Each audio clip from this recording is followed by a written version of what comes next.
Hi friends, இன்னைக்கு நம்ம வீடியோல பன்னீரை வச்சு சூப்பர் எம்மியா ஒரு குருமா எப்படி செய்யறதுன்னு பாத்திரலாமா? அதுக்கு ஒரு கடாயில 2 டேபிள் ஸ்பூன் எண்ணெய் சேர்த்துட்டு எண்ணெய் நல்லா சூடானதுக்கு அப்புறமா 2 மீடியம் சைஸ் வெங்காயத்தை நீல வாக்குல கட் பண்ணி போட்டுட்டு நல்லா கோல்டன் ப்ரௌன் கலர்ல ஃப்ரை பண்ணி எடுத்துக்கலாம். அது கூடவே 2 டேபிள் ஸ்பூன் தயிர், 10 முந்திரி பருப்பு சேர்த்து நல்லா நைஸா அரைச்சு எடுத்து வச்சுக்கோங்க. இப்போ இன்னொரு மிக்சி ஜார்ல 2 மீடியம் சைஸ் தக்காளியும் 2 பச்சை மிளகாவும் சேர்த்து நைஸா அரைச்சிக்கலாம்.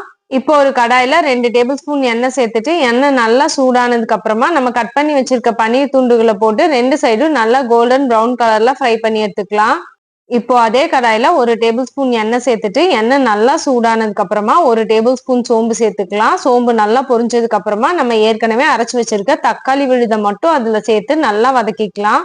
1 டேபிள் ஸ்பூன் உப்பு சேர்த்துட்டு எண்ணெய் நல்லா பிரிஞ்சு வர வரைக்கும் தக்காளியை நம்ம வதக்கிக்கலாம். இப்ப அது கூட 1/2 டேபிள் ஸ்பூன் சீரகத்தூள், 1 டேபிள் ஸ்பூன் தனி மிளகாய் தூள், 1/2 டேபிள் ஸ்பூன் கரம் மசாலா எல்லாம் சேர்த்துட்டு மசாலாவோட பச்சை வாசம் போற வரைக்கும் எண்ணெயில நல்லா வதக்கிக்கலாம். ஒரு 2ல இருந்து 3 நிமிஷம் நல்லா வதக்குனதுக்கு அப்புறமா நம்ம ஏற்கனவே அரைச்சு வச்சிருக்க வெங்காய விழுதியும் தேவையான அளவு தண்ணியையும் ஊத்தி கன்சிஸ்டன்சியை அட்ஜஸ்ட் பண்ணிட்டு ஒரு 10 நிமிஷம் அதை கொதிக்க விடுவோம்.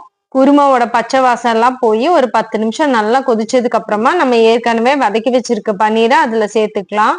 ஒரு 2 நிமிஷம் நல்லா கொதிச்சதுக்கு அப்புறமா ஆஸ் யூஷுவல் பொடி பொடியா நறுக்கின கொத்தமல்லி இலைகளை சேர்த்து இறக்குனா சூப்பர் எம்மியா பன்னீர் குருமா ரெடி.